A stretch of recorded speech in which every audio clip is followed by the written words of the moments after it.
Sometimes the greatest warriors carry the heaviest burdens, and sometimes a simple act of kindness can unlock the deepest pain. When 57-year-old Hrold opens his cabin door to two freezing twin sisters during a brutal Norse winter, he thinks he's just saving two lives. This retired Viking warrior has spent 20 years trying to forget his past battles and the daughter he lost. But these aren't ordinary girls.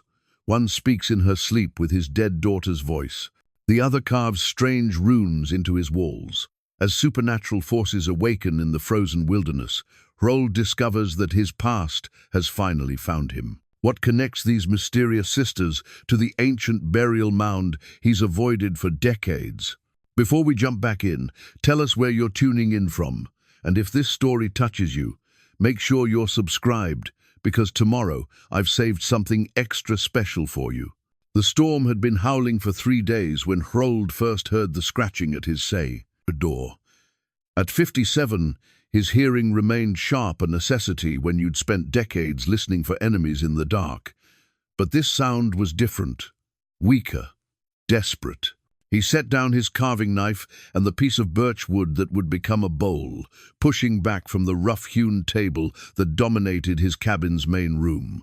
The fire crackled in the stone hearth, casting dancing shadows across walls, lined with shelves of preserved foods, handmade tools, and memories he tried not to examine too closely. Above the mantel hung his old battle axe, its iron head still sharp despite 20 years of retirement.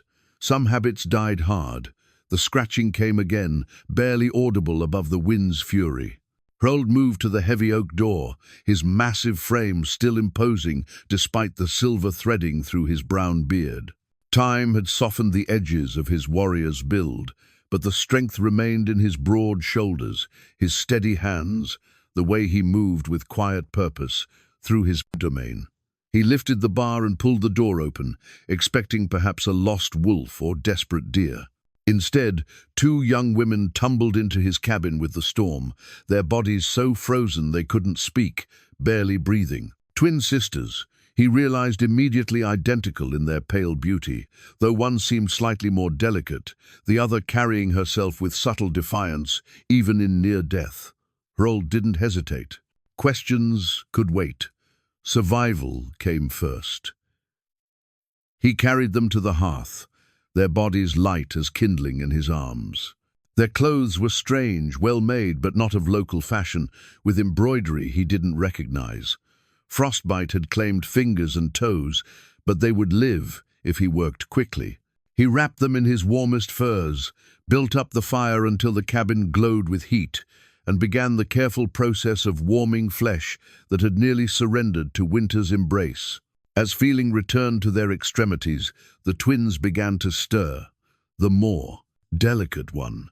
He would learn her name was Sigrid, opened eyes, the color of storm clouds, and whispered something so soft he couldn't catch the words.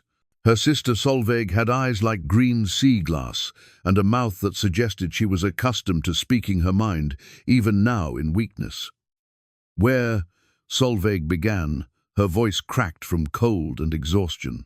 "Safe," Hrold said simply. "Rest now. Questions later." He fed them warm broth made from dried fish and herbs, spooning it carefully past lips still blue with cold. Neither girl pressed for explanations, perhaps too grateful for warmth and kindness to risk either with interrogation. As the night wore on, they slept by the fire, while Hrold maintained his vigil, adding wood to the flames and studying their faces in the firelight. They couldn't be more than 19 or 20, he guessed. Young enough to be his daughters, if fate had been kinder. The thought brought the familiar ache in his chest, a pain he'd carried for 20 years, like an old wound that never quite healed. His daughter Astrid would have been 26 now, if she'd lived.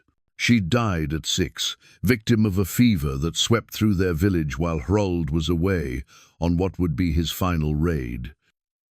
He'd returned to find a small grave marker and a wife consumed by grief. Ingrid had followed their daughter within the year, her heart simply stopping one winter morning as if she'd decided life held nothing more worth enduring. Hrold had been many things in his life: warrior, raider, leader of men who sailed the grey seas in search of glory and gold. They'd called him Bear Slayer, after he'd killed a massive brown bear with nothing but a broken spear and pure stubbornness. His name had been spoken with respect and fear from Iceland to the trading ports of the East. Hrold Eriksson, whose longship never returned empty, whose battle cry could freeze enemy blood in their veins. But he'd failed at the one thing that mattered most, being there when his family needed him. After Ingrid's death, he'd taken his share of their final raid's treasure and disappeared into the mountains. This cabin had been his project for the first 3 years of exile, built with his own hands from trees he'd felled himself. Every log fitted with the precision of a man who had nothing but time and a desperate need to build something instead of destroying it. The years had passed quietly. He hunted, fished, traded occasionally with passing merchants for things he couldn't make himself. The isolation suited him. No one to disappoint, no one to mourn, no one to remember the man he'd been when his daughter smiled and called him Papa in her clear, bright voice. Now, watching these twins sleep by his fire, Hrold felt something stirring in his chest that he'd thought long dead. Protectiveness, purpose, the simple, animal need to shield the vulnerable from harm. When morning came, the storm had passed, leaving the world wrapped in pristine white silence. Sigrid woke first, those grey eyes finding his face with an intensity that made him uncomfortable. She studied him as if trying to remember something important, her brow furrowed with concentration. "You saved us," she said finally, her voice soft but clear. "Anyone would have done the same," Hrold replied, though he knew that wasn't true. The mountains were harsh, and most folk had learned to look after their own first. Solveig stirred then, sitting up with more energy than her sister. Where Sigrid moved with careful grace, Solveig had a directness that reminded Hrold of warriors he'd known, people who met the world head-on, consequences be damned. "We have no memory of how we came to be at your door," Solveig said, her green eyes troubled. "The last thing I remember clearly is—" She paused, pressing fingers to her temples. "It's strange, like trying to grasp smoke." Hrold prepared breakfast, dried fish, hard bread, and precious honey he'd traded for the previous summer. As they ate, he studied the twins more carefully. Their hands, now that the frostbite was healing, showed no calluses from hard work. Their clothes, while travel-worn, were of fine make. These weren't peasant girls fleeing poverty or war. They came from comfort, perhaps even wealth. "What do you remember?" he asked gently. Sigrid and Solveig exchanged glances, some silent communication passing between them. Twins often developed their own language. Hrold knew. Astrid had been an only child, but he'd known other families blessed with multiples. "We were traveling," Sigrid said slowly. "Coming to—" She stopped, confusion clouding her features. "I can't remember where we were going, or why." "There was a man," Solveig added. "Tall, with a beard like yours but darker. He was important to us somehow, but I can't recall his face clearly." "Our father, perhaps?" Sigrid suggested, but even she sounded uncertain. Hrold noticed other things as the day progressed. The twins never strayed far from each other, and when one spoke, the other often finished her thought, or nodded as if hearing unspoken words. They were polite, grateful, but there was something underneath their gratitude, a watchfulness that suggested they were evaluating him as much as he was them. That evening, as they sat around the fire after a simple supper, Hrold found himself talking about his life in the mountains. Not the whole truth, never that, but carefully edited stories about hunting and fishing, about the changing seasons and the wildlife that shared his domain. The twins listened with genuine interest, asking questions that showed quick minds and curious natures. When it came time to sleep, Hrold gave them his own bed, a simple frame with rope supports and thick furs for warmth. He would take the bench by the fire as he had the night before. It wouldn't be the first time he'd slept sitting up, and their need was greater than his comfort. But as he dozed in the firelight, something woke him in the deepest part of the night. A voice, soft and familiar, calling from the direction of the bed. "Papa, Papa, where are you?" Hrold's blood turned to ice. That voice, sweet, young, beloved, the voice of his daughter, dead these 20 years.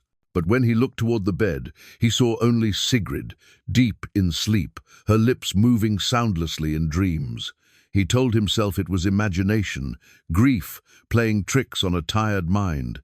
But as he lay there listening to the wind outside and the soft breathing of his unexpected guests, Hrold couldn't shake the feeling that something had followed these twins to his door. Something that knew his deepest pain and wasn't finished with him yet. The cabin felt different now, charged with possibility and menace in equal measure. Whatever had brought Sigrid and Solveig to his threshold, it wasn't chance. In his warrior's heart, Hrold knew that his 20 years of peace were ending, and the past he'd tried so hard to bury was about to claw its way back to the surface. But looking at the twins sleeping safely in his bed, warm and protected from the endless winter outside, he found he didn't care about the cost. For the first time in 2 decades, he had people to protect again. And by all the gods who watched from their distant halls, he wouldn't fail them, as he'd failed his own daughter. Tomorrow would bring what it would bring. Tonight, he was a father again, even if only in his heart. It was enough. It had to be enough. 3 days passed before Hrold discovered what Solveig had been doing to his walls. He woke before dawn, as was his habit, to find her standing in the corner near the storage shelves. Her back was to him, and she moved her hand in slow, deliberate patterns against the wood. In the dim light filtering through the single window, he couldn't see clearly what she was doing, but the soft scraping sound told him she was carving something into the timber he'd shaped with his own hands. "Solveig," he said quietly, not wanting to startle her. She turned, and for a moment her green eyes seemed unfocused, as if she were looking through him rather than at him. Then awareness returned, and she stepped back from the wall with a gasp. I'm sorry," she stammered, looking at her hands as if they belonged to someone else. "I don't know why Hrold rose from his bench and moved to examine her work. What he saw made his breath catch in his throat. Carved into the wood with perfect precision were runes, not the simple marks most people knew for marking property or recording debts, but ancient symbols that seemed to pulse with meaning even as he looked at them. The carving was deep and clean, as if done with the finest tools, yet Solveig had only her fingernails. "Where did you learn these?" he asked, keeping his voice calm despite the chill running down his spine. "I don't know," Solveig whispered. "I don't remember learning them, but when I touch the walls, my hands, they know what to do." Hrold traced one of the runes with his finger. The wood was still warm where she'd carved it, and for a moment he could have sworn he felt something pulsing beneath the surface, like a heartbeat. These weren't just any runes. These were older, more complex than anything he'd encountered in his travels. They spoke of binding and calling, of doorways between worlds that were better left closed. "Show me your hands," he said. Solveig held them out, palms up. Her fingertips should have been bloody and raw from carving into hardwood, but the skin was unmarked, smooth and pale, as if she'd been doing nothing more strenuous than needlework. Before Hrold could respond, another voice drifted from the bed where Sigrid still lay sleeping. "Papa, don't leave me alone. The dark is coming, and I'm frightened." The words hit Hrold like a physical blow, not just because of the voice, sweet, young, heartbreakingly familiar, but because of what Sigrid said next, still deep in sleep. "The burial mound is opening, Papa. The angry ones are coming through. You have to stop them before they find us." Hrold's legs nearly gave out. Astrid had said those exact words to him in a dream the night before his final raid, the voyage that would take him away when she needed him most. He'd dismissed it as a child's nightmare, kissed her forehead, and promised to bring her something beautiful from across the sea. 3 weeks later, she was dead. "That's impossible," he whispered, but even as he spoke, he knew he was lying to himself. Solveig had moved to her sister's side, touching Sigrid's shoulder with gentle concern. "She's been having dreams," she said quietly. "Strange dreams about a little girl and a man with an axe. But she speaks as if she is the little girl, not watching her." Hrold sank onto his bench, his mind reeling. The runes on his walls, Sigrid speaking in Astrid's voice. Her knowledge of things only his daughter could have known it was. Too much to be coincidence. But what did it mean? What were these twins, really? "I need to check something," he said abruptly, grabbing his heaviest cloak. "Stay inside, keep the fire burning, don't open the door for anyone." "Where are you going?" Solveig asked, fear creeping into her voice. "There's something I should have looked at years ago," Hrold replied. "Something I've been avoiding." He stepped out into the bitter morning air, his breath forming clouds in the frigid atmosphere. The burial mound lay a quarter-mile from his cabin, in a grove of ancient pines that even the wildlife seemed to avoid. He'd chosen the location for his home specifically because it was far enough away that he wouldn't have to see the mound from his windows, but close enough that he couldn't forget it was there. The snow was deep, coming up to his knees as he trudged through the forest, but with each step toward the mound, the cold seemed to intensify beyond what was natural. By the time he reached the grove, ice crystals were forming in his beard, despite the exertion of walking. The burial mound was exactly as he remembered it, a long, low hill covered in stones and topped with weathered wooden posts carved with protective symbols. Or at least, they had been protective symbols 20 years ago. Now, as Hrold examined them more closely, he saw that many of the posts had fallen or rotted away. The stones had shifted, creating gaps in what should have been a sealed barrier. But what made his blood freeze was what he found half buried in the snow near the base of the mound. A stone tablet, black as midnight and covered with runes that matched exactly what Solveig had been carving into his walls. The stone was warm to the touch despite being buried in snow, and dark stains that looked disturbingly like old blood marked its surface. Hrold lifted the tablet with hands that shook despite his efforts to remain calm. The moment his skin touched the stone, visions flooded his mind, flashes of memory and nightmare that left him gasping. A burning village, the screams of the innocent, his axe, red with blood that shouldn't have been spilled. Two young girls, twins with pale faces and terrified eyes, begging for mercy that never came. Their father, a man Hrold had sworn to protect, dying with curses on his lips and ancient power in his blood. The tablet slipped from Hrold's numb fingers, landing in the snow with a sound like breaking bones. He staggered backward, his heart hammering against his ribs as the full weight of his crimes crashed down upon him. He remembered now, the final raid, the one that had driven him from the sea forever. It hadn't been a simple attack on a rival clan. It had been the betrayal of a sacred oath, the murder of people under his protection, the breaking of bonds that went deeper than mere politics or warfare. The twins in his cabin weren't random travelers saved from a storm. They were connected to this place, to the family, buried beneath the stones, to the oath he'd shattered in a moment of grief-maddened rage. As if summoned by his recognition, the wind began to howl through the grove with unnatural fury. The temperature dropped so rapidly that his breath turned to ice crystals before they could fall to the ground.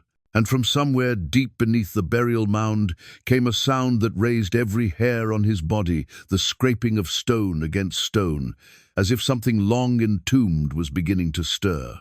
Hrold didn't wait to see what might emerge. He turned and ran through the snow, his warrior's instinct screaming danger, even as his mind struggled to process what was happening. Behind him, the sounds from the mound grew louder, not just scraping now, but voices, calling out in languages he recognized but wished he didn't. He burst through his cabin door, startling the twins who had been sitting by the fire. Sigrid was awake now, her grey eyes wide with concern, while Solveig stood protectively beside her sister. "What happened?" Solveig demanded. "You look like you've seen the dead." Hrold finished grimly. "I've seen the dead, and they're not resting as peacefully as I'd hoped." He showed them the rune stone, watching their faces as recognition dawned. Neither twin seemed surprised by the artifact, though Sigrid reached out to touch it with trembling fingers. "It's warm," she whispered, "like something alive."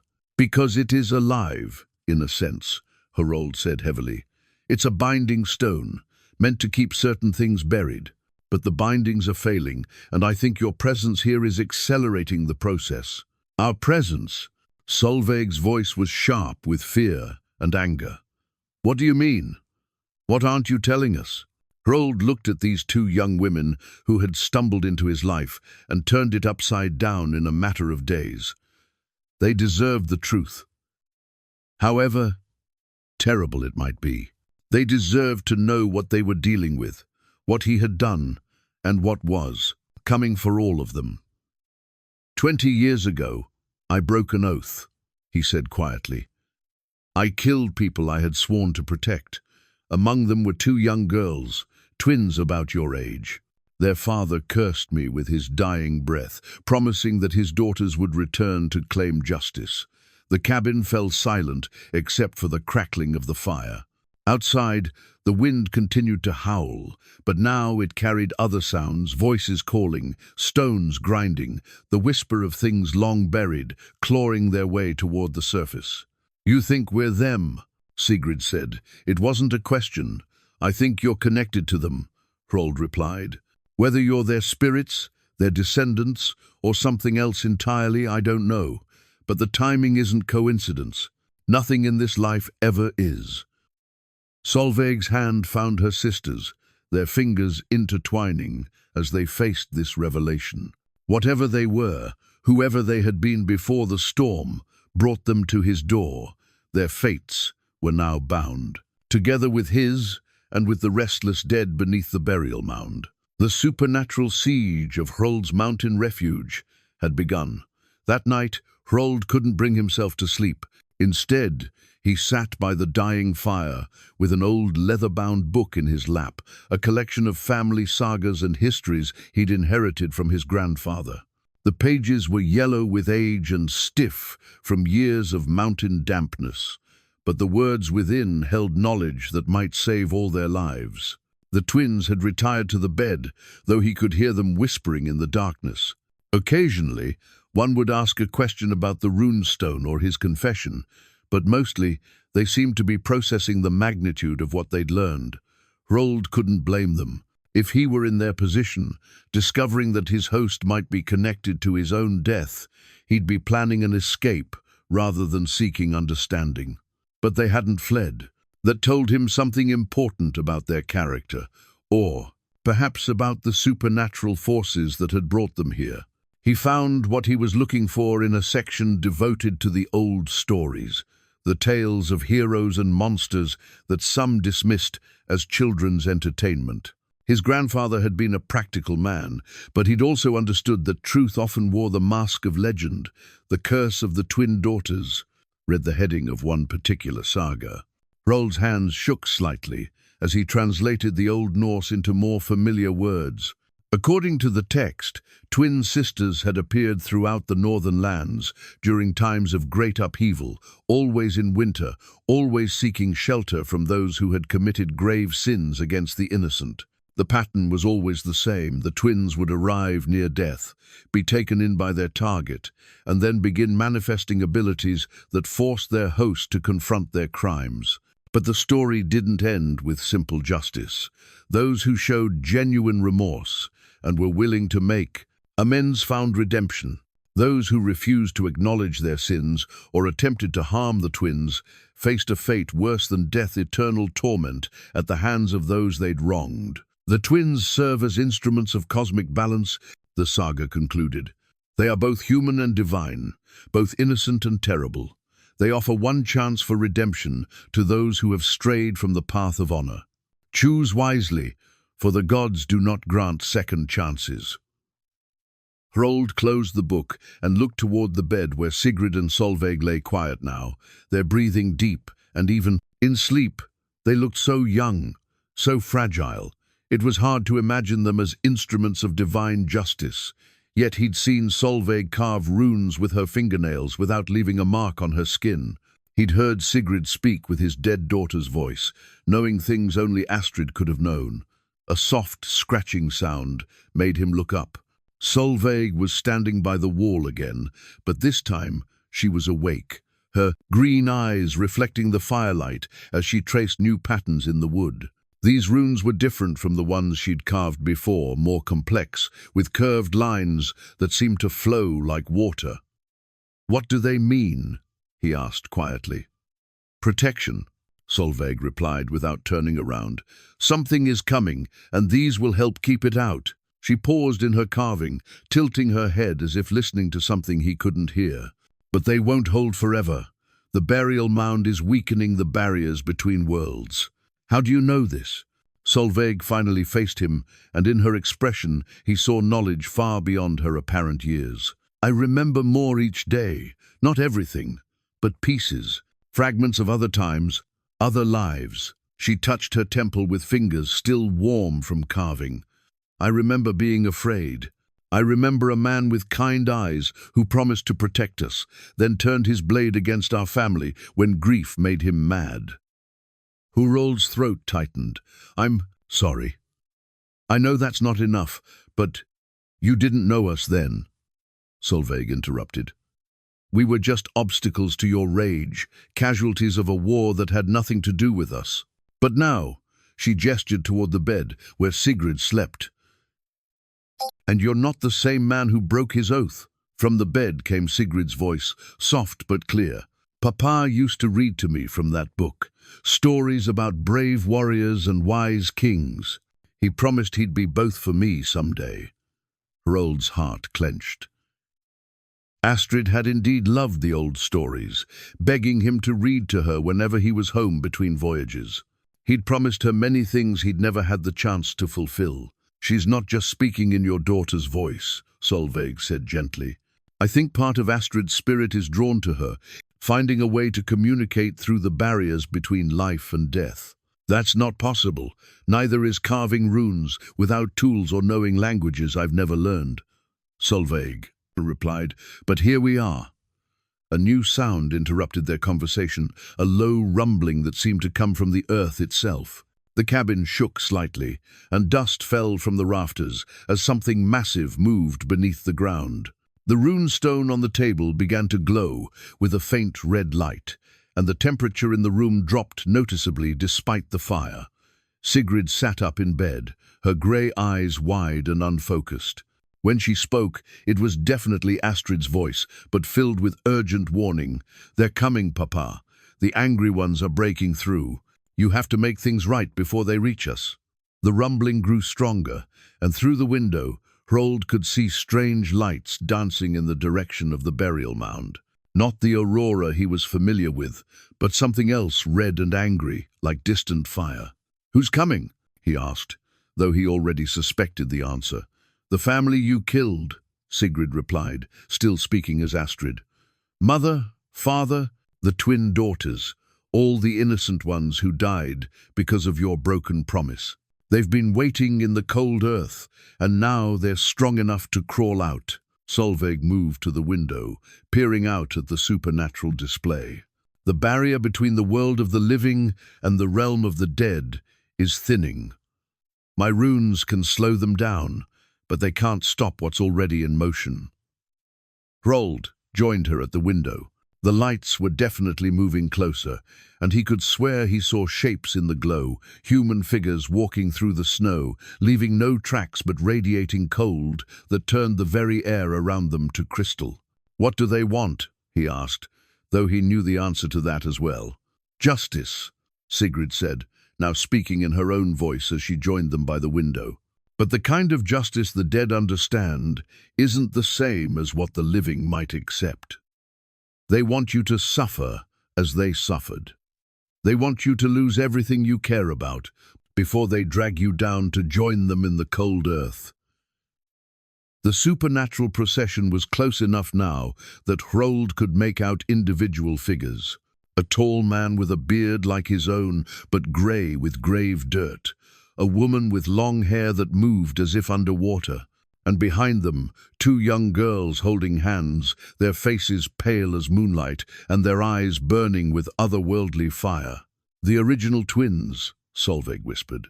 "Our predecessors, our darker selves.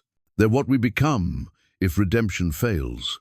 Hrold watched the ghostly family approach his cabin, and for the first time in 20 years, he felt something other than guilt and regret. He felt determination. These twins, Sigrid and Solveig, had given him something he'd thought lost forever. They'd given him people to protect, a reason to fight, a chance to be the man he'd promised his daughter he would become. The dead could have their justice, but they would have to earn it. And if there was a chance, even the smallest chance, that protecting these twins could somehow make amends for his past sins, then by all the gods, he would take it. The supernatural siege of his mountain refuge was beginning in earnest, but Hrold Eriksson was no longer the broken hermit who had fled to these peaks 20 years ago. He was remembering what it felt like to be a warrior again. The ghostly procession stopped just beyond the tree line, close enough that Hrold could see the terrible details of their forms. The dead family stood motionless in the snow, their eyes fixed on his cabin with an intensity that made his skin crawl. But they came no closer, held back by some invisible barrier that made the air shimmer like heat waves, despite the bitter cold. "Your runes are working," Hrold said to Solveig, noting how the symbols she'd carved into the walls had begun to glow with the same faint light as the rune stone. "For now," she replied, her voice tight with concentration. "But I can feel them testing the barriers, looking for weaknesses. They have all the time in the world. We don't." Hrold moved away from the window and went to a wooden chest tucked beneath his workbench. Inside, wrapped in oiled leather, lay something he hadn't touched in 20 years, an iron amulet bearing the hammer of Thor, blessed by a priest before his final raid. He'd worn it in every battle, trusting in its power to protect him from harm. It had never failed him, though in the end it hadn't protected him from his own choices. The moment his fingers closed around the amulet, it grew warm against his palm. Not the comfortable warmth of heated metal, but something more, a pulsing energy that seemed to respond to the supernatural forces pressing against his home. When he lifted it, the amulet glowed with a soft blue light that made the twins' eyes widen. "You still have faith," Sigrid observed, speaking in her own voice now, though Astrid's presence lingered in her grey eyes. "Even after everything you've done, the gods haven't abandoned you completely. The gods and I have a complicated relationship," Hrold replied, slipping the leather cord over his head. The amulet settled against his chest, and immediately the oppressive weight of supernatural malice lessened. But some connections run deeper than guilt. The memory came to him unbidden, his final raid, the one that had ended everything.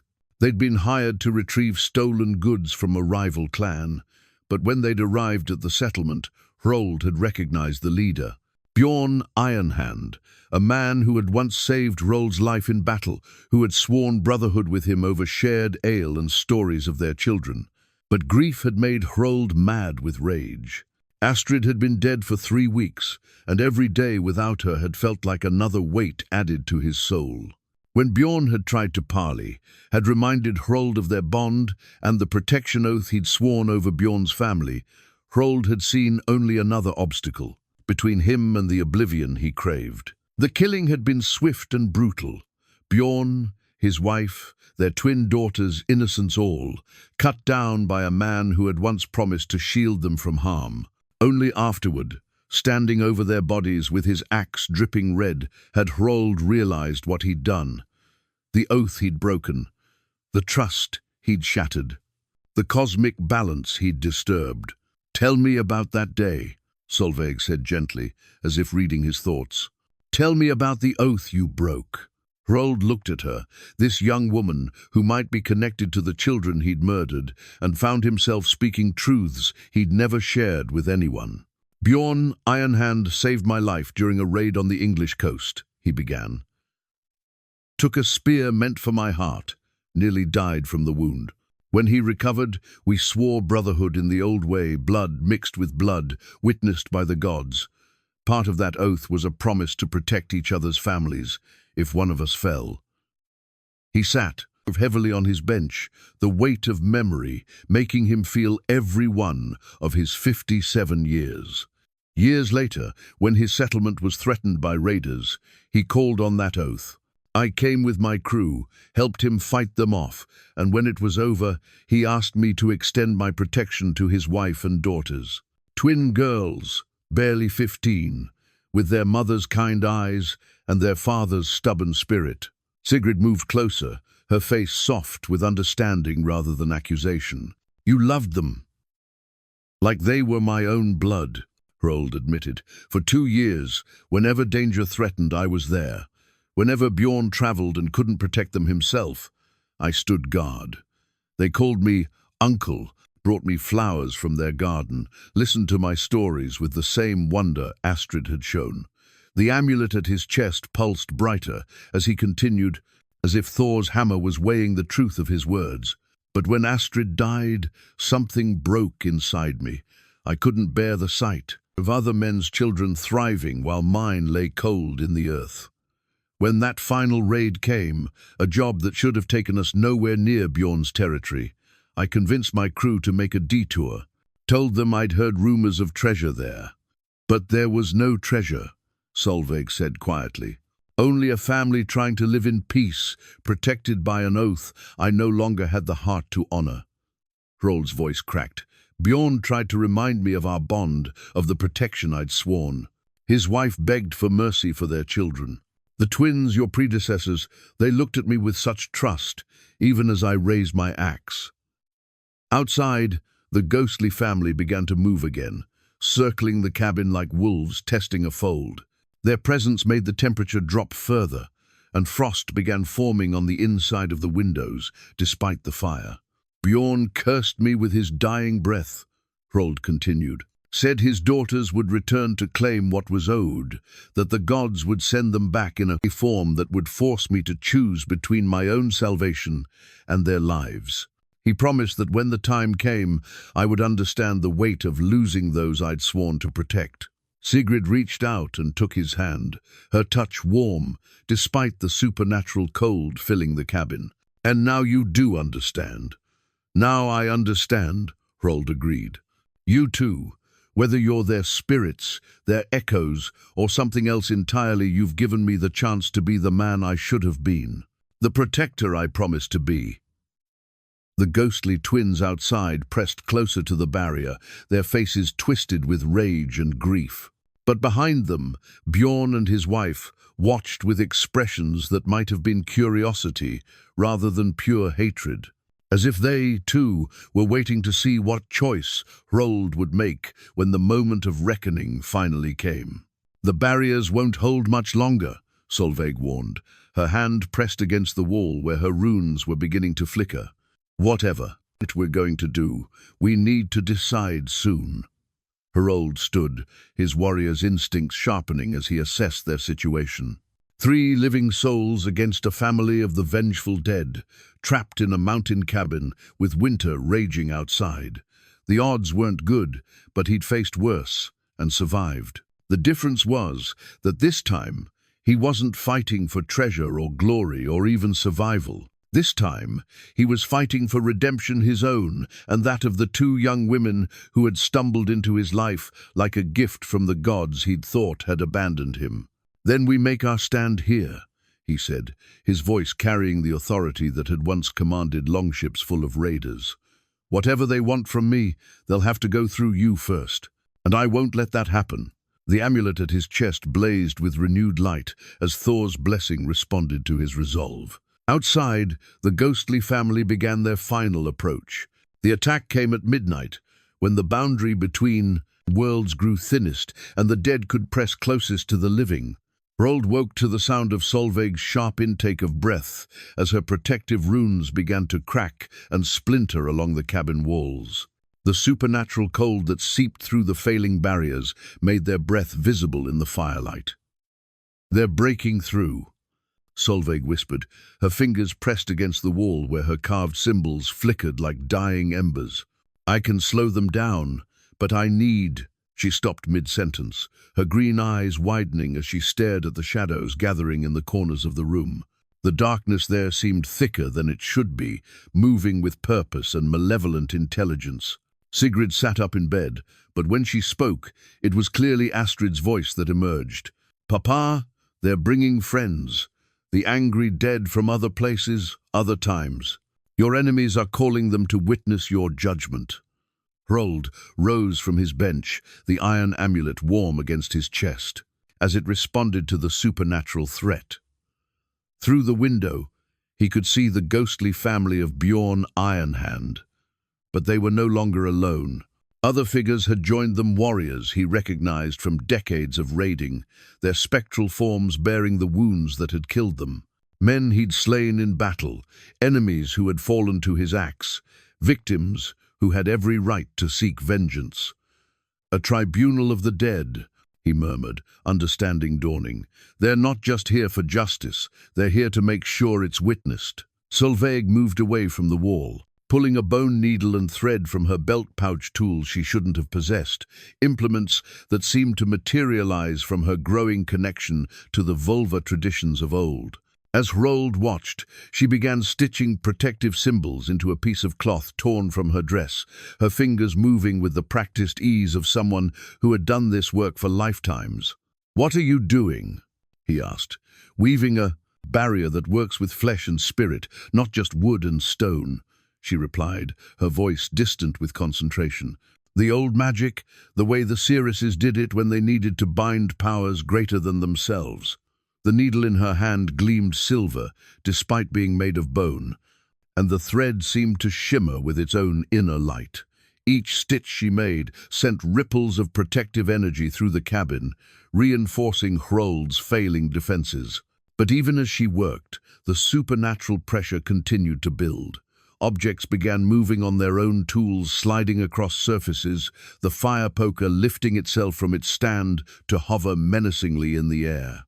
The very walls of the cabin groaned under the weight of otherworldly attention. "Tell me about Astrid," Sigrid said suddenly, her own voice breaking through whatever connection she shared with his daughter's spirit. "Not the loss, not the guilt. Tell me about her life, her joy. The dead feed on sorrow, but they're weakened by love freely given." Hrold looked at this young woman who somehow carried his daughter's essence within her and found himself smiling despite their dire circumstances. "She was fearless," he began, settling back onto his bench as Solveig continued her mystical needlework. "Barely 6 years old, but she would demand to hear the scariest stories I knew. Vikings fighting frost giants, warriors battling sea monsters, heroes facing impossible odds. She always wanted to know if she could be a hero too." As he spoke, the oppressive atmosphere in the cabin began to lighten slightly. The floating poker settled back into its stand, and the shadows in the corners retreated toward their proper places. "She had her mother's laugh," Hrold continued, his voice growing stronger with each memory, like silver bells in a summer breeze. "And she was clever too, clever sometimes. She could convince me to let her stay up past her bedtime just by asking the right questions about navigation or weather signs." Sigrid's grey eyes brightened, and for a moment Hrold could swear he saw Astrid looking back at him through them. Not the frightened spirit who spoke of dark things, but the bright, curious child who had been the light of his world. "She used to braid flowers into your beard when you came home from voyages," Sigrid said, and these were definitely her own words, spoken with gentle certainty. "Yellow ones, because she said they matched your hair when the sun hit it," Hrold's breath caught. That was true, a detail so specific and precious that only Astrid herself could have known it. No saga or story would preserve such a small, perfect moment between father and daughter. "How do you know that?" he whispered. "Because part of her is here, in this moment, in this place where love and loss meet," Sigrid replied. "She's been waiting for you to remember the joy, not just the grief. The dead who seek vengeance are strong, but love that endures beyond, death that's stronger than any curse. Solveig finished her stitching and held up the cloth. What had been a simple piece of fabric was now covered with intricate symbols that seemed to shift and flow like living things. When she draped it over her shoulders like a cloak, the entire cabin filled with warm, protective light. The vulva magic responds to emotional truth, she explained. When you speak of love rather than loss, when you remember joy rather than dwelling on grief, it gives me power to work with forces beyond simple protection. Outside, the ghostly tribunal had grown larger, but their aggressive pressing against the barriers had ceased. Instead, they stood in organized ranks, waiting. Bjorn Ironhand stepped forward from their midst, his spectral form more solid than before, and raised his hand in a gesture that might have been greeting or challenge. He wants to talk, Hrold realized. This isn't just about revenge anymore, it's about... His words were cut off as the cabin door swung open despite being barred from the inside. No wind entered, no cold air rushed in to extinguish the fire. Instead, Bjorn's voice drifted through the opening, carrying the weight of 20 years and the authority of the dead. Hrold Eriksson, the ghostly warrior said, his voice like wind through empty halls. Bearslayer, Oathbreaker, Father, the time has come to answer for your crimes, but also to claim whatever redemption you have earned. Hrold stood, his hand instinctively moving toward where his battle-axe hung above the mantel. But he didn't reach for it. Not yet. Instead, he looked at Sigrid and Solveig, these two young women who had become more precious to him than his own life. What do you want? He called toward the open door. Truth, Bjorn replied. Justice, and the chance to see if 20 years of exile have taught you anything about the weight of broken promises. The iron amulet at Hrold's chest pulsed with warmth, Thor's blessing ready to protect him in whatever trial lay ahead. But more importantly, he felt the strength that came from having people to protect again, a purpose beyond mere survival. He had failed Astrid by being absent when she needed him most. He had failed Bjorn's family by breaking his sacred oath, but he would not fail Sigrid and Solveig. Whatever the dead demanded of him, whatever price they required, he would pay it as long as these twins could live free from the supernatural forces that had brought them to his door. The tribunal of the dead waited in supernatural silence for his answer. The confrontation with Bjorn's spirit would have to wait. As dawn broke over the mountains, painting the snow-covered peaks in shades of gold and rose, the ghostly tribunal withdrew to whatever realm they inhabited during daylight hours. But their retreat brought no peace to the cabin. If anything, the temporary respite felt more ominous than their direct threat. Hrold found Solveig kneeling beside the cabin's foundation, digging through the snow with her bare hands. Her fingers should have been numb and frostbitten from the work, but she showed no signs of discomfort as she excavated something buried deep beneath the wooden planks. "What are you looking for?" he asked, crouching beside her.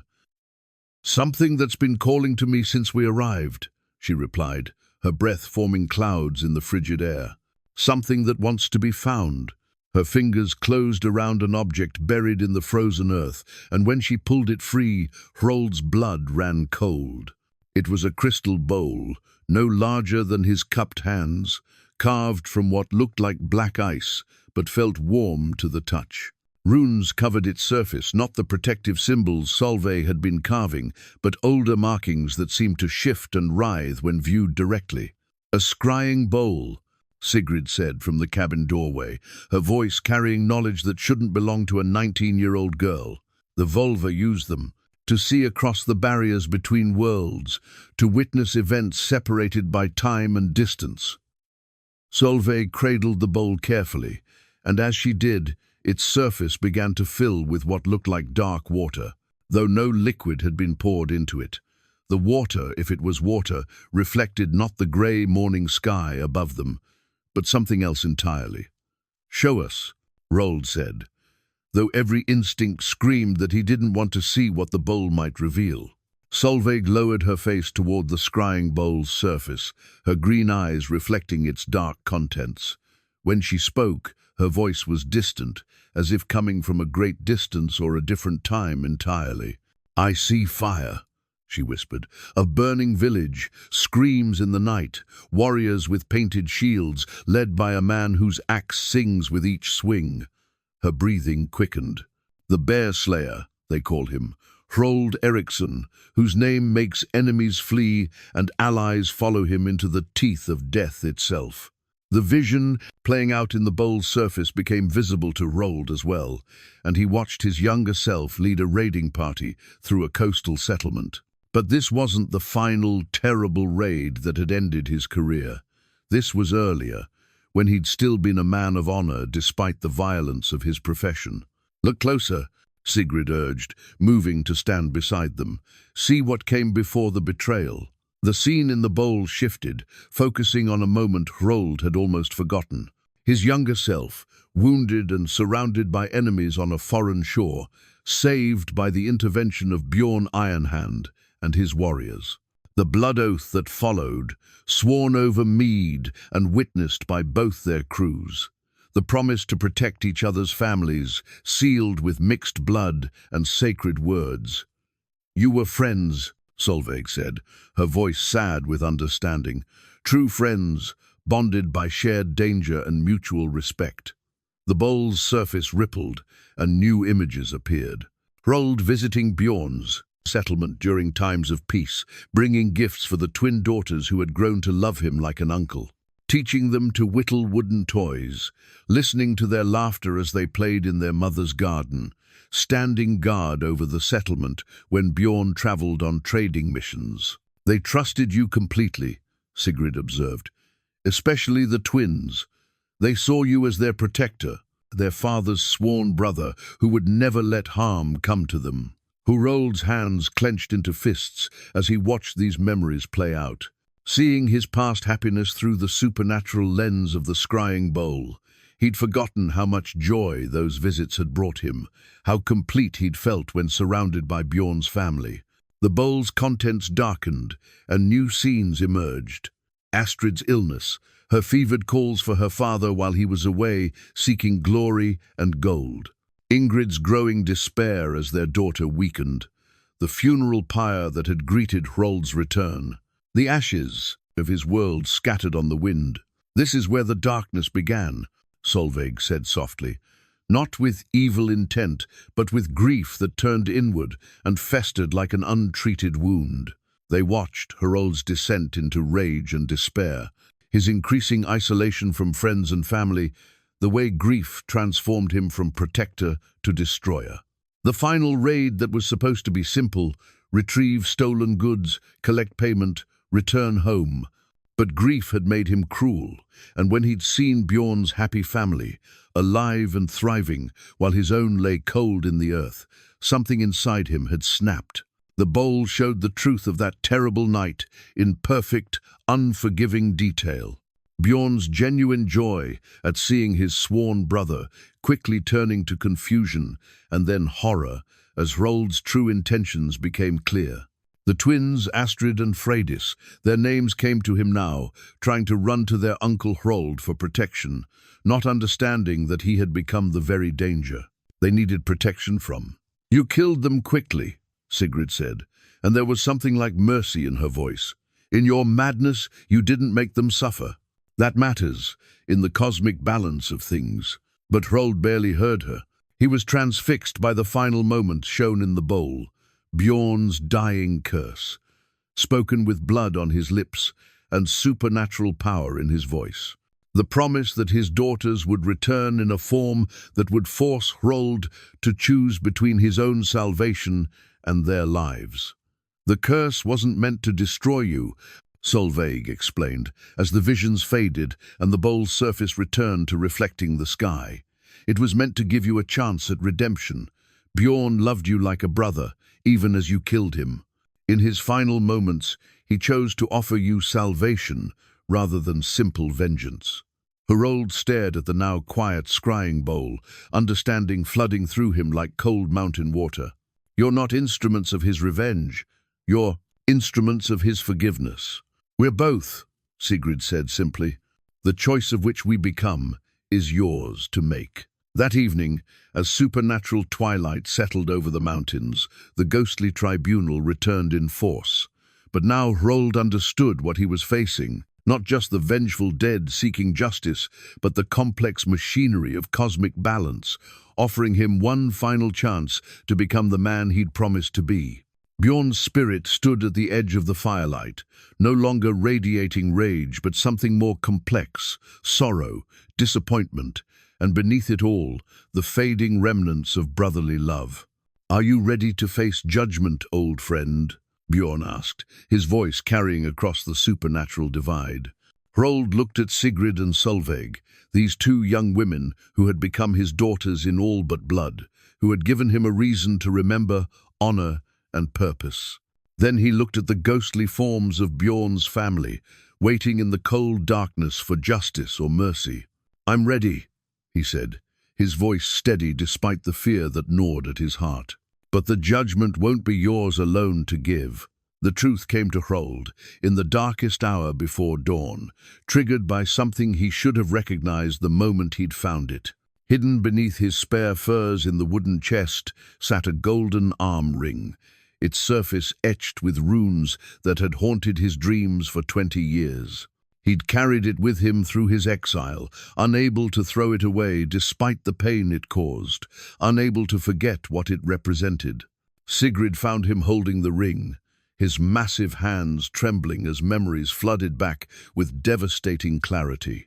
The supernatural pressure in the cabin had been building all night, and the twins' protective magic flickered like candles in a storm as forces beyond their understanding pressed against the barriers. "What is it?" Sigrid asked, settling beside him on the bench. In the pre-dawn darkness, her grey eyes seemed to hold depths that belonged to someone much older than her apparent 19 years. "The final piece of the truth," Hrold said, his voice hollow with the weight of revelation. "The thing that makes my crime so much worse than you know." Solveig looked up from where she'd been reinforcing her rune work, her green eyes sharp with concern. "What do you mean?" Hrold held the golden ring up to the firelight, and the runes etched into its surface seemed to pulse with their own inner radiance. "This is a blood oath ring," he explained, "given to me by Bjorn's father when I swore to protect his family line. Not just Bjorn himself, but all his descendants, bound by sacred law and witnessed by the gods." The implications of his words settled over the cabin like a shroud. Sigrid reached out to touch the ring, and the moment her fingers made contact with the gold, her entire body went rigid. When she spoke, it was with a voice that carried the authority of divine judgment. "You didn't just break a promise. Between friends," she said, her words coming from some deeper source than her own consciousness. "You violated a sacred oath, sworn before Thor and Odin themselves. You murdered those under your divine protection." Hrold nodded, unable to meet her eyes. "Bjorn's father saved my life during my first raid, when I was barely older than you are now. I was green, untested, and would have died if not for his intervention. In gratitude, I swore the most binding oath a warrior can make to protect his bloodline, as if it were my own." The golden ring grew warm in his palm, and with that warmth came the full memory of that long-ago day. A young Hrold, barely 18, kneeling before Bjorn's father in a sacred grove. The mixing of blood, the ritual words spoken in the presence of the gods, the golden ring placed on his arm as a symbol of the bond that could never be broken. "For 15 years, I honored that oath," Hrold continued. "I protected Bjorn in battle, stood guard over his family when he couldn't, treated his children as if they were my own flesh and blood. The oath wasn't just a political alliance, it was a spiritual bond that made me responsible for their welfare in the eyes of the divine." Solveig had stopped her rune work entirely, her face pale as she grasped the magnitude of what he was revealing. "And when you killed them, I didn't just commit murder," Hrold finished. "I committed the ultimate sacrilege. I destroyed those I was bound by sacred law to protect. I became the danger they should have been safe from." The cabin shook as supernatural forces responded to his confession. Outside, the ghostly tribunal had grown to include not just the spirits of his victims, but the divine witnesses to his original oath. The very air seemed to thicken with otherworldly attention as the gods themselves turned their gaze toward this small mountain refuge. "That's why the curse was so powerful," Sigrid said, her voice returning to its normal cadence but retaining an edge of supernatural knowledge. "Bjorn's father was still alive when you broke the oath. His prayers for justice were heard by the gods who had witnessed your original vow." The scrying bowl that Solveig had unearthed began to glow with its own light, its surface showing new visions that made Hrold's heart clench with recognition. He saw Bjorn's father, ancient and frail, kneeling before an altar dedicated to the gods of justice. The old man's prayers, spoken with tears of grief for his slaughtered family, calling upon divine intervention to balance the cosmic scales. "He didn't ask for your death," Solveig interpreted the vision. "He asked for your redemption." Even in his grief, he remembered the young man who had sworn to protect his family with such earnest devotion. He wanted the gods to give you a chance to remember who you had been before grief made you into something else. But the bowl showed more darker truths that made the supernatural pressure in the cabin intensify until the very walls groaned under the weight of divine attention. Hrold saw himself in the aftermath of the massacre, standing over the bodies of Bjorn's family with the golden ring still on his arm, its divine blessing turning to divine condemnation in that moment of ultimate betrayal. "The gods didn't abandon you immediately," Sigrid said, reading the visions with growing understanding. "They waited. They gave you chances to confess, to seek forgiveness, to make amends. But you fled instead. You hid in these mountains and wallowed in guilt, rather than seeking redemption." "I didn't know how," Hrold whispered. "How do you seek forgiveness for the unforgivable? How do you make amends for destroying innocent lives?" "By choosing to protect innocent lives when the chance is offered again," Solveig said simply. "By proving that the man who swore that oath still exists somewhere beneath the guilt and grief." The golden ring pulsed with warmth, and suddenly Hrold understood the true nature of what was happening. Sigrid and Solveig weren't just connected to the twins he'd murdered. They were manifestations of divine justice itself, sent to offer him one final chance at redemption. They were both fully human and instruments of cosmic balance, carrying within themselves the spirits of his victims, but also the possibility of forgiveness. "You're them," he said, the revelation hitting him like a physical blow. "You're Astrid and Freydis, Bjorn's daughters, returned in new forms to give me the choice I should have made 20 years ago." But even as he spoke, he realized that wasn't quite right either. The scrying bowl showed him the truth. The original twins had passed on to whatever afterlife awaited the innocent, their spirits at peace despite their violent deaths. Sigrid and Solveig were something else, something more complex. "We're echoes," Sigrid explained gently. "Spiritual echoes of their love and trust, given human form to test whether you've learned to value protection over destruction, love over grief." "The gods are offering you a choice," Solveig added. "Accept judgment and face the consequences of your broken oath, or prove that you've truly changed by protecting us with your life. But the choice must be made freely, without coercion or hope of personal gain." The supernatural tribunal outside the cabin pressed closer, and now Hrold could see the divine witnesses among them: Thor with his great hammer, Odin with his ravens, Tyr, the one-handed god of justice. They had come to witness his choice, to ensure that cosmic balance was maintained regardless of what he decided. The golden ring in his palm grew almost too hot to hold, its divine power responding to the presence of the gods who had witnessed his original oath. At the same time, his iron amulet pulsed with protective energy, Thor's blessing still available to him despite his crimes. "What happens if I choose to protect you?" he asked. "Then you face trial.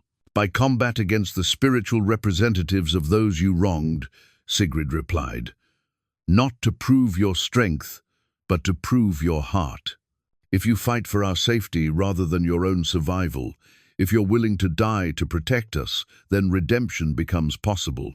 And if I choose otherwise, then justice takes its course, Solveig said simply. The broken oath is fulfilled, cosmic balance is restored, and your spirit joins those you wronged in the cold earth. Hrold looked at these two young women who had become more precious to him than his own life, who had given him purpose and hope after 20 years of empty existence. The choice should have been simple, but he understood now that it carried implications far beyond his own fate. If he succeeded in proving his redemption, the supernatural forces that had brought the twins to him would be satisfied, and they could live normal human lives. But if he failed, they would be drawn back into the cosmic machinery of divine justice, forever bound to seek redemption for others who had broken sacred oaths. The weight of their futures rested on his shoulders, just as the weight of Bjorn's family had 20 years ago. This time, he would not fail them. Asterisk, asterisk, word count, 1,500 words, asterisk, asterisk. The revelation came not from the scrying bowl or the ghostly tribunal, but from Hrold's own belongings. As he prepared to face whatever judgment the dead had planned, he found himself searching through the wooden chest where he kept his most precious possessions, items he'd carried from his old life, but rarely examined in his years of exile.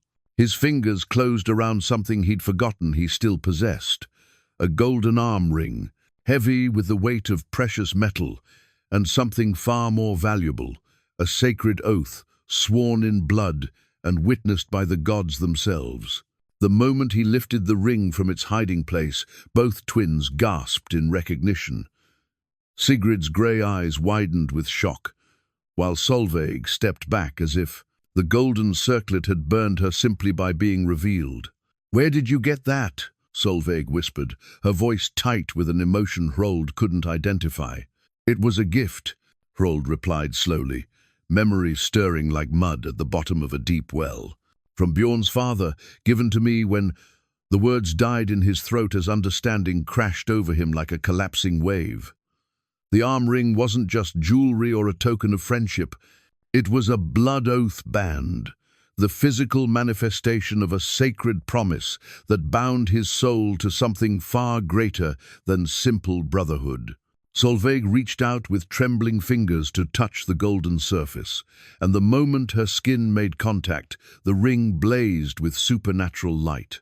Runes appeared along its circumference, not carved there, but manifesting from within the metal itself, glowing like captured starfire. "Read them," Sigrid urged, her voice carrying the authority of someone far older than her apparent years. Hrold studied the ancient symbols, his knowledge of the old ways returning despite decades of disuse. The runes told a story that made his blood run cold and his heart hammer against his ribs. "A protection oath," he whispered, "not just to Bjorn, but to his entire bloodline. Forever and always, sealed in gold and sanctified by—" He stopped, his voice catching as the full magnitude of his crime became clear. "By what?" Solveig pressed, though her expression suggested she already knew the answer. "By Odin All-Father himself," Hrold finished. "This wasn't just a promise between warriors. It was a divine covenant, witnessed by the highest of the gods." The golden arm ring grew warm in his hands, and suddenly he remembered that long-ago day with perfect clarity. Bjorn's father, old Hrold Ironhand, dying after a battle that had saved both their clans from destruction. With his last breath, the patriarch had pressed this ring into Hrold's hands and made him swear the most sacred of oaths to protect the Ironhand bloodline as if it were his own, to stand guard over Bjorn's children and his children's children until the end of days. Hrold had sworn that oath gladly, honored to be trusted with such responsibility. The ring had blazed with divine light as Odin himself witnessed the promise, binding Hrold's soul to the sacred duty. But when grief and madness had claimed him, When he'd raised his axe against Bjorn's family, he'd done more than break a promise between friends. He'd violated a divine covenant, betrayed a trust that the gods themselves had sanctified. "The twins you killed," Sigrid said gently, "they weren't just under your protection as their father's sworn brother. They were under your divine guardianship, placed in your care by Odin's own will." Hrold sank onto his bench, the weight of this revelation crushing down upon him like a mountain of stone. "I didn't just murder innocents, I betrayed the gods themselves." "Now you understand," Solveig said, her voice filled with something that might have been pity. "Your crime wasn't just against men, but against the cosmic order itself. That's why the supernatural forces are so strong here, why the barriers between worlds have grown thin. Divine justice demands satisfaction." The ghostly tribunal outside began to stir, their forms becoming more solid as the truth was finally acknowledged. But among them, new figures appeared, not just the vengeful dead, but beings of pure supernatural power. Hrold glimpsed the flash of Raven's wings, the gleam of a spear that had never missed its mark, the shadow of a one-eyed figure whose very presence made the air crackle with divine authority. "The gods are coming to witness your judgment," Sigrid observed, her calm acceptance of the supernatural somehow more terrifying than panic would have been. "This isn't just a matter for the dead anymore. You've called the attention of powers that shape the world itself." Hrold looked at the arm ring in his hands, understanding now why it had remained hidden in his chest for 20 years. Part of him had known, even in his grief-maddened state, that what he'd done transcended ordinary crime. The ring had been too shameful to wear, too damning to look upon, but too sacred to discard. "What happens now?" he asked, though he dreaded the answer. "Now you face trial by divine law," Solveig replied. "Not just Bjorn's family seeking justice, but the gods themselves determining whether your soul can be redeemed or if it must be cast into the void forever." But even as she spoke, something in her expression changed. The supernatural knowledge that had been growing stronger in both twins suddenly focused, and Solveig's eyes widened with a new understanding that transformed her face. "Wait," she breathed. "There's something else. Something the scrying bowl didn't show us." She grabbed the crystal bowl from where it sat on the table, her hands shaking as dark water again filled its depths. But this time, the visions that appeared were different, not memories of the past, but glimpses of possible futures. Hrold saw himself standing before a tribunal of the divine, accepting whatever punishment the gods deemed fit. He saw his soul cast into darkness, or perhaps elevated to join the honored dead in Valhalla. But in every vision, Sigrid and Solveig remained unchanged, still bound to their supernatural purpose, still trapped between the worlds of the living and the dead. "We're not just instruments of justice," Sigrid said suddenly, understanding dawning in her grey eyes. "We're prisoners of it, bound to this purpose until the cosmic balance is restored, unable to live our own lives or find our own peace." "But there's another way," Solveig added, her voice trembling with desperate hope. "The oath you swore wasn't just about protection, it was about redemption through sacrifice. If you willingly accept divine judgment, if you offer your own soul to balance the scales of justice, then the cosmic debt is paid. And you could be free," Hrold finished, understanding flooding through him. "Free to live as ordinary women, to choose your own paths, to escape this supernatural burden." The golden arm ring pulsed with warm light as the truth of it settled over them. Hrold's willing sacrifice, not just of his life, but of his very soul, could break the divine curse that bound the twins to their purpose.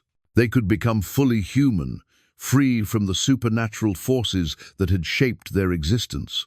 Outside, the divine tribunal waited in supernatural silence, powers beyond mortal comprehension, preparing to render judgment on a crime that had shaken the foundations of cosmic order.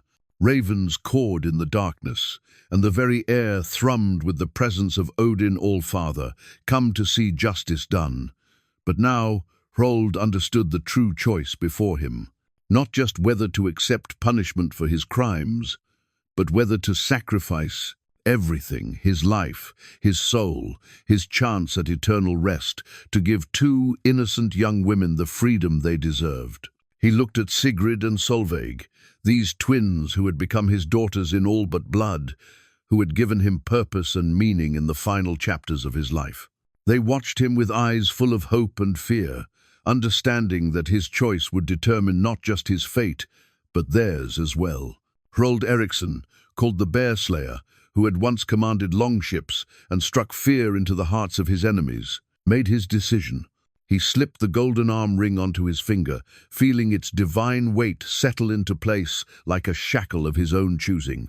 "Then let judgment come," he said, his voice carrying across the supernatural divide to the waiting powers of heaven and earth. "I offer myself willingly, completely, and without reservation.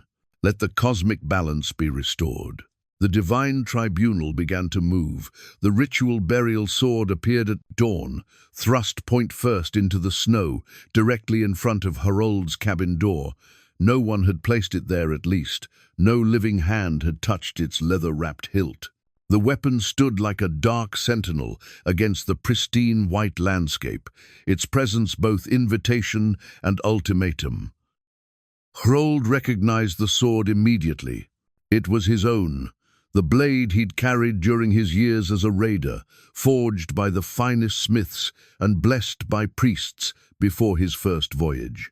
He'd buried it beneath a cairn of stones 3 miles from the cabin 20 years ago, wanting to put the weapon of his warrior days beyond reach of temptation. Now it had returned to him, called forth by supernatural forces that demanded he face his past with the tools of his former trade.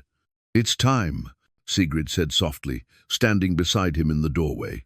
Her grey eyes reflected the morning light, but beneath that surface shimmer lay depths that spoke of otherworldly knowledge. "The gods have prepared the trial. To ground, they're waiting for your answer."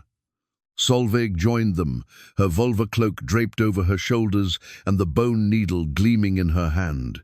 Throughout the night, she had been weaving protection into the very fabric of reality around them, creating barriers that would contain the supernatural energies about to be unleashed. Her magic had grown stronger with each passing hour, fed by the approaching convergence of divine forces. "You don't have to do this," she said, though her voice carried no real conviction. They all knew he had no choice, not if he wanted to free the twins from their supernatural bondage and find peace for the restless dead. Hrold stepped forward and grasped the sword's hilt, expecting it to feel cold from its night in the snow. Instead, the weapon was warm, pulsing with the same energy as his iron amulet. The moment his fingers closed around the leather grip, memories flooded through him, not of violence and destruction, but of the oaths he'd sworn when he first took up arms, to protect the innocent, to honor the gods, to be worthy of the trust placed in him by those who followed him into battle. "I failed those oaths once," he said, lifting the sword from the snow. The blade sang as it cleared its impromptu sheath of frozen earth, the sound carrying across the mountain peaks like a bell tolling. "I won't fail them again." The twins exchanged a look that spoke of shared understanding beyond words.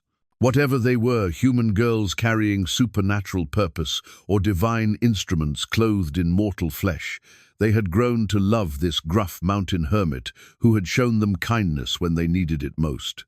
The thought of losing him to cosmic justice brought tears to their eyes, even as they accepted the necessity of what was to come. "Tell me about the trial," Hrold said, securing the sword at his side with motions made automatic by decades of practice. "What should I expect?" "Trial by combat," Sigrid replied, her voice carrying echoes of divine authority. "But not the kind you knew in your raiding days. This isn't about strength or skill with weapons. It's about the content of your heart, the truth of your intentions, the depth of your transformation. You'll face Bjorn himself," Solveig added, her fingers still weaving protective patterns in the air around them. "Not as he was in life, but as he exists now, a spiritual representative of all those you wronged. He'll wield the power of divine justice, and you'll face him with nothing but your mortal strength and whatever redemption you've earned." Hrold nodded, understanding the implications. In a fair fight between living flesh and supernatural force, he had no chance of victory. But that wasn't the point. The trial would measure his willingness to sacrifice himself for the twins' freedom, his readiness to face judgment for his crimes, and most importantly, the genuine nature of his transformation from destroyer to protector. "There's something else," Sigrid said, her voice dropping to barely above a whisper. "If you fall in combat without proving your redemption, we'll be bound to the same fate that claimed the original twins. We'll become part of the supernatural machinery of justice, forever seeking others who have broken sacred oaths." The weight of that revelation settled over Hrold like a mountain avalanche. Not only was his own fate at stake, but the futures of these two young women who had become his daughters in all but blood. They would pay the price for his failure, just as Bjorn's daughters had paid for his original crime. "And if I succeed, then cosmic balance is restored," Solveig explained. "The broken oath is mended through genuine redemption, the dead find peace, and we're freed to live normal human lives. The supernatural forces that brought us together will be satisfied, and the cycle of vengeance will end." Hrold spent the morning preparing for the trial with the methodical care of a veteran warrior. He sharpened his sword until its edge could split a hair, oiled his leather armor until it moved like a second skin, and checked every buckle and strap with the attention to detail that had kept him alive through countless battles. But this preparation was different from the old days. Then he had armed himself for conquest and plunder. Now he prepared for sacrifice and redemption. The twins watched his preparations with solemn attention, occasionally offering assistance, but mostly bearing witness to his transformation from guilt-ridden hermit back into the bear slayer of legend. But the man who emerged from this ritual preparation was neither the broken exile nor the feared raider of old. He was something new, a warrior motivated not by rage or greed, but by love and the desperate need to protect those who depended on him. As the sun reached its zenith, the supernatural tribunal began to gather in the clearing beyond the cabin. The ghostly forms of Hrold's victims took their places in a circle that seemed to stretch far beyond what the physical space should have allowed. Warriors he had slain, innocents caught in his raids, the countless dead whose blood had fed his reputation, all had come to witness this final reckoning. But it was the presence of the gods themselves that made the air crackle with otherworldly energy. Thor stood at the northern point of the circle, his great hammer Mjolnir resting across his broad shoulders.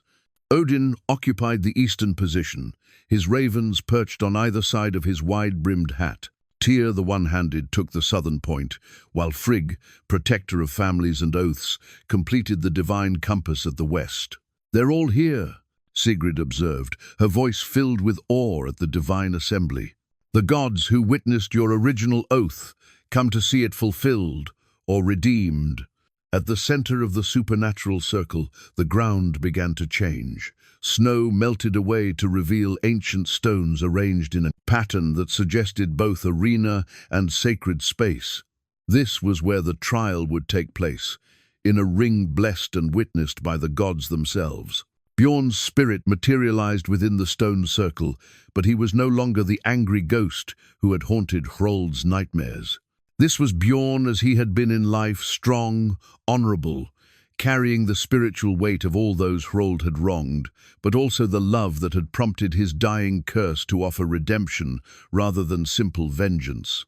"Are you ready, old friend?" Bjorn asked, his voice carrying across the supernatural divide with the warmth of their long-lost brotherhood. Hrold looked back at Sigrid and Solveig one final time, memorizing their faces in case this was the last time he would see them as living beings. They stood together in the cabin doorway, the vulva cloak wrapped around both their shoulders, their hands clasped in mutual support. In their eyes, he saw not fear for themselves, but love and faith in him. "I'm ready," he said, stepping forward toward the stone circle. Each footstep seemed to echo with supernatural significance, and he could feel the weight of divine attention settling over him, like armor forged from cosmic justice itself. The iron amulet at his chest pulsed with warmth, Thor's blessing still available to him despite his crimes. The golden ring burned against his finger, a reminder of the sacred oath he had broken and now sought to mend. The ritual sword at his side hummed with potential energy, ready to serve not as an instrument of destruction, but as a tool of redemption. Behind him, the twins began to sing a vulva song in the old tongue that seemed to weave protective magic around his spirit, while also calling upon the gods to judge him fairly. Their voices harmonized in ways that suggested supernatural connection, and the melody they created seemed to resonate with the very stones of the trial ground. As Hrold entered the circle, he felt 20 years of guilt and exile falling away like discarded armor. This was the moment he had been moving toward since the day he fled the scene of his greatest crime. Everything that had happened, his years of isolation, the twins' arrival, the supernatural siege of his refuge, had been leading to this confrontation with his past and the chance to forge a different future. The trial by combat would begin at sunset, when the barriers between worlds grew thinnest and supernatural forces reached their peak intensity. Until then, he would wait in the center of the stone circle, preparing his spirit for whatever judgment the gods decreed. Win or lose, live or die, he would face his fate as the man he should have been 20 years ago, a protector of the innocent, a keeper of sacred oaths, a warrior worthy of the trust placed in him by those who loved him. The gods watched in silence as the sun began its slow descent toward the western peaks, and the final trial of Hrold the Bear Slayer drew near. The trial began as the sun touched the western peaks, painting the snow-covered mountains in shades of blood and gold. Within the stone circle, reality itself seemed to bend and shift as supernatural forces gathered to witness the final judgment of Hrold Eriksson. Bjorn's spirit stood at the far end of the arena, no longer the ghostly figure that had haunted the cabin's perimeter. He appeared as he had in life, tall and broad-shouldered, with the bearing of a warrior who had never known defeat. But the weapon in his hands was not of this world. The spectral battle-axe gleamed with otherworldly light, its blade seeming to cut through the very fabric of existence as he raised it in salute. 20 years I have waited for this moment, Bjorn said, his voice carrying the weight of the grave and the authority of divine justice. 20 years to see if the man who broke his sacred oath could remember the honor that once bound us as brothers. Hrold drew his ritual sword, the familiar weight of the weapon steadying his nerves as he faced his former friend across the supernatural arena. Around them, the ghostly tribunal watched in absolute silence, while above, the gods themselves leaned forward to observe the trial that would determine the fate of the living and the dead alike. "I remember," Hrold replied, his voice strong despite the fear that gnawed at his heart. "I remember the man I was before grief made me into something else. I remember the oath I swore to protect your family, and I remember how terribly I failed them." The spectral axe in Bjorn's hands pulsed with energy that made the air itself shimmer. "Words are easy, old friend, but this trial demands more than regret. It demands proof that you would choose their safety over your own life." Without warning, Bjorn struck, his ghostly weapon cutting through the space between them with supernatural speed. Hrold barely managed to raise his sword in time, and when the spectral axe met mortal steel, the impact sent shockwaves through both the physical and spiritual realms. The force of the blow drove Hrold to one knee, his arms aching from the supernatural energy that coursed through Bjorn's weapon. This wasn't combat between equals. It was a mortal man fighting against the concentrated power of divine justice itself. But as Hrold struggled to his feet, he felt something else flowing through him. From the edge of the circle, Sigrid and Solveig had begun to weave their protective magic around him. Not to give him unfair advantage, but to ensure that his mortal flesh could survive long enough for his heart to be properly tested. "Fight for us, Papa," came Sigrid's voice, but it was unmistakably Astrid speaking through her. "Fight for all the daughters you couldn't save." The word papa sent strength flooding through Hrold's limbs. He parried Bjorn's next attack and launched his own offensive, not trying to defeat his opponent that was impossible, but to prove his willingness to sacrifice everything for those he loved. Each exchange of blows told a story. When Bjorn's axe cut deep into Hrold's shoulder, drawing blood that steamed in the supernatural cold, Hrold didn't retreat. Instead, he pressed forward, using his pain as fuel for his determination to protect the twins. "Why do you fight when you cannot win?" Bjorn demanded, his spectral form radiating power that made the very stones of the circle glow with otherworldly light. "Because winning isn't the point," Hrold gasped, blood running down his arm as he blocked another devastating strike. "The point is proving that I would rather die than fail them again." The supernatural audience stirred at his words, and Hrold could sense a shift in the cosmic forces surrounding the trial. This wasn't about defeating Bjorn in combat. It was about demonstrating the transformation of his heart, the genuine nature of his redemption. With a roar that echoed across the mountain peaks, Bjorn raised his spectral axe for what should have been a killing blow. But instead of defending himself, Hrold dropped his sword and stepped forward, opening his arms wide in a gesture of complete vulnerability. "If my death will free them from this supernatural bondage, then take it," he said, his voice carrying clearly across the stone circle. "I offer my life freely in payment for my broken oath." The spectral axe hung suspended in the air above his head, its otherworldly glow casting strange shadows across Hrold's upturned face. Around the circle, the ghostly tribunal leaned forward, and the gods themselves watched with expressions that might have been approval. "You would die for them?" Bjorn asked, his voice softer now, carrying echoes of their old friendship. "I would live for them, if given the chance," Hrold replied, "but if death is the price of their freedom, then I pay it gladly."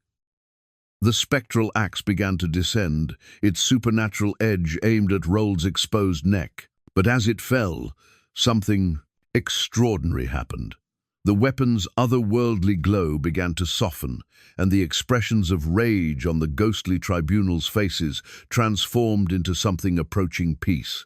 For the first time in 20 years, cosmic balance was beginning to shift toward redemption rather than vengeance. The spectral axe stopped a hair's breadth from Hrold's neck, its otherworldly edge so close he could feel the divine power radiating from the blade. Above the supernatural arena, something magnificent began to manifest, a crown woven from ice and bone, floating in the air like a symbol of ultimate judgment. The crown of ice and bone pulsed with the combined authority of all the gods, representing the cosmic scales upon which Hrold's fate would be weighed. "Look up, old friend," Bjorn said softly, his voice no longer carrying the weight of vengeance, but something approaching wonder. "The gods themselves have come to render judgment." Hrold raised his eyes to see Thor step forward from the Prisis divine circle, his great hammer Mjolnir crackling with electric power. When the god spoke, his voice rumbled like thunder across the peaks. "Hrold Eriksson, called Bear Slayer, Oathbreaker, and now protector of the innocent," Thor intoned, each word carrying the weight of divine authority. "Your willingness to sacrifice your life for those you have learned to love has been witnessed, but the trial is not yet complete."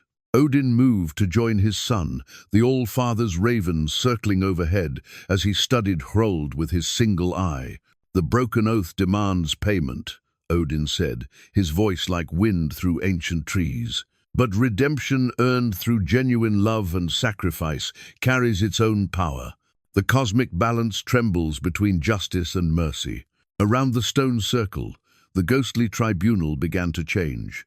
The rage and hunger for vengeance that had marked their faces was fading, replaced by expressions of careful consideration.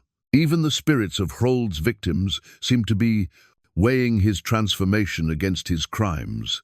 But it was Bjorn's own transformation that proved most remarkable. The spectral warrior's form grew more solid, more human, as the supernatural forces that had sustained his quest for justice recognized the sincerity of Hrold's redemption. When he lowered his otherworldly axe, the weapon's harsh light softened to a gentle glow. "I see the man I once called brother," Bjorn said, his voice thick with emotion that transcended death itself.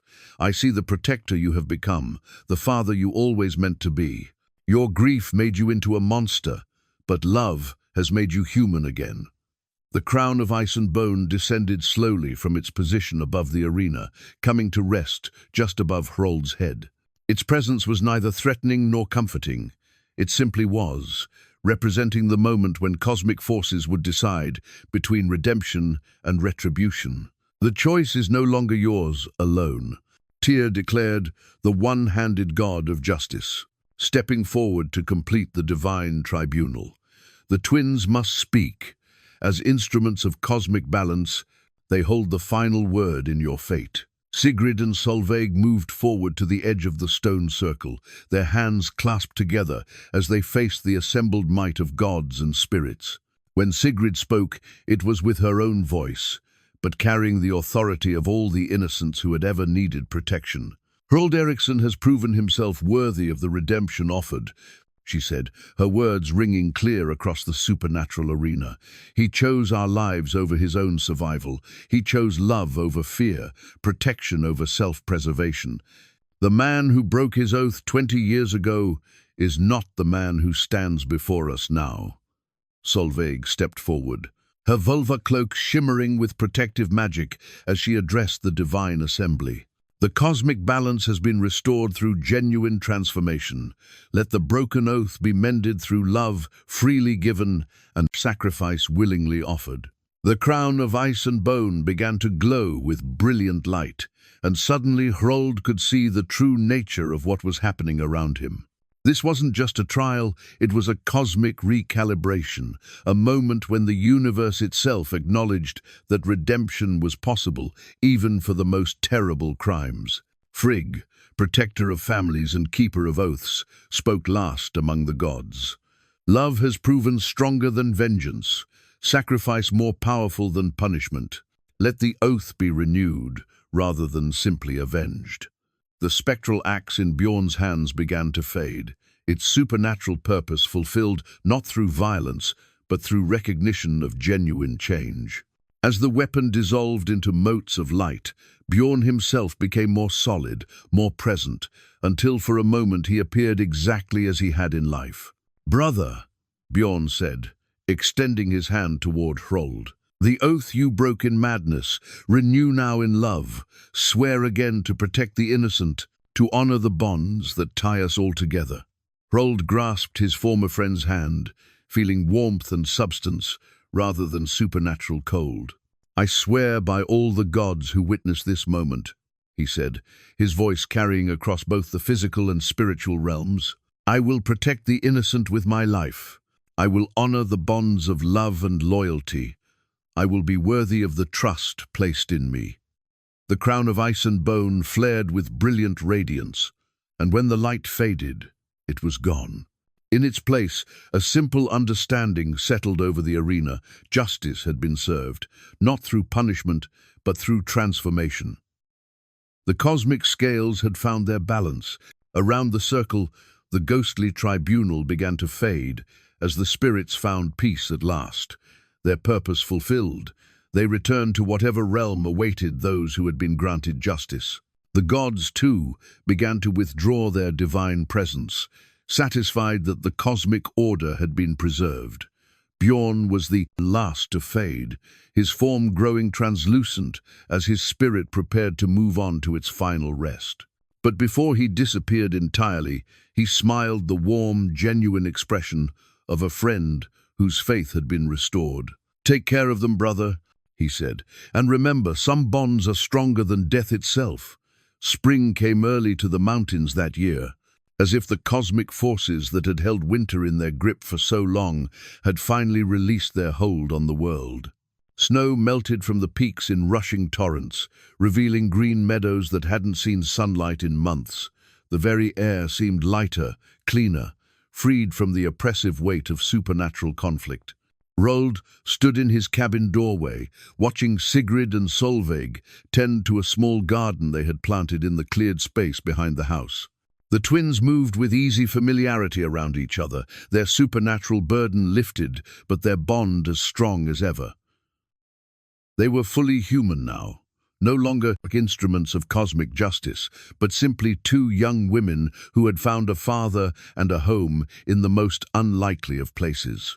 In his hands, Hrold held his latest carving, a simple wooden pendant that bore all three of their names intertwined in flowing script. Hrold, Sigrid, and Solveig, carved with the same careful precision he had once reserved for ship repairs and weapon maintenance. It was meant to be a symbol of their new family, born from supernatural circumstances, but sustained by very human love. "It's beautiful," Sigrid said, having approached without him noticing. Her grey eyes, once windows to otherworldly knowledge, now held only the bright curiosity of a young woman discovering her place in the world. "Will you wear it?" "We all will," Hrold replied, showing her the 3 leather cords he had prepared.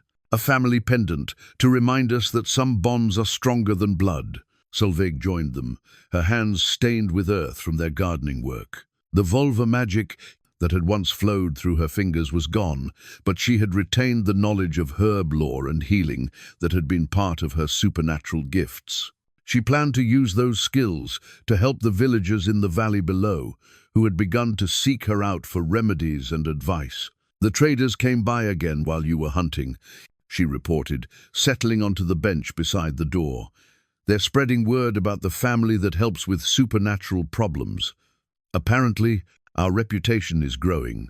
Over the past months, as word of their role in resolving the supernatural crisis had spread, people had begun arriving at their mountain refuge, seeking help with their own otherworldly troubles. Haunted farmsteads, cursed families, restless spirits seeking peace, all manner of supernatural conflicts found their way to the cabin, where a reformed warrior, a former spirit speaker, and a recovering vulva had learned to work together. "Another letter came as well," Sigrid added, pulling a folded parchment from her apron pocket. "From a village 3 days' ride south. They're having trouble with a ghost that claims someone broke an oath to protect his family." Hrold accepted the letter with a mixture of resignation and anticipation. It seemed the gods had given him and the twins a new purpose in life, helping others face their supernatural reckonings and find redemption rather than destruction. It was fitting work for a man who had learned the hard way that some debts could only be paid through love and sacrifice. "When do we leave?" he asked, though he already knew the answer. They had never turned away someone who needed their help, and they never would. "Tomorrow morning," Solveig replied. "I've already started preparing the traveling supplies." That evening, as they sat around the fire, sharing a simple supper, Hrold found himself reflecting on the strange path that had brought them together. A year ago, he had been a broken hermit, consumed by guilt and cut off from all human connection. Now he was part of a family again, with daughters who challenged him and loved him and made him want to be worthy of their faith. The supernatural siege that had nearly destroyed them all had instead become the foundation of their new life together. The cabin that had once been a refuge from the world had become a beacon for those who needed help navigating the dangerous waters between the living and the dead. "Do you ever miss it?" Sigrid asked suddenly. "The solitude, the simplicity of life before we arrived?" Hrold considered the question carefully, looking around the cabin that had once felt so empty despite being filled with his possessions. Now it was truly alive with conversation and laughter, with the gentle arguments that families had, with the sense of purpose that came from being needed and loved. "Never," he said finally. "Solitude isn't peace when it's built on running from your past. True peace comes from facing what you've done and finding a way to make it right. And family helps," Solveig added with a smile. "Even families as strange as ours." The burial mound that had once been a source of supernatural terror now served as a memorial garden where they tended flowers in memory of Bjorn's family and all the others who had died as a result of Hrold's broken oath. The spirits that had once haunted the site now rested peacefully, their need for justice satisfied by his genuine transformation.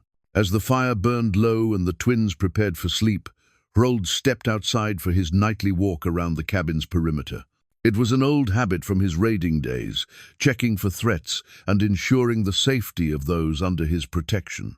But now, it carried different meaning, not the paranoid vigilance of a man with enemies, but the careful attention of someone who had people worth protecting. The stars shone bright and clear in the mountain air, and somewhere in their distant light, Hrold imagined he could sense the approval of the gods who had witnessed his redemption. Thor's blessing still warmed the iron amulet at his chest, but it was no longer the desperate protection of a man trying to outrun his guilt. It was the steady strength of someone who had found his place in the cosmic order. Tomorrow would bring new challenges, new people who needed help finding their way through supernatural darkness. But tonight, Hrold was simply a father, checking on his sleeping daughters, a protector, ensuring the safety of his family. A man who had learned that the greatest victories were won, not with sword and axe, but with love freely given and redemption earned through genuine change. In the morning, they would begin another journey to help another soul find peace. But for now, in the quiet of the mountain night, they were home.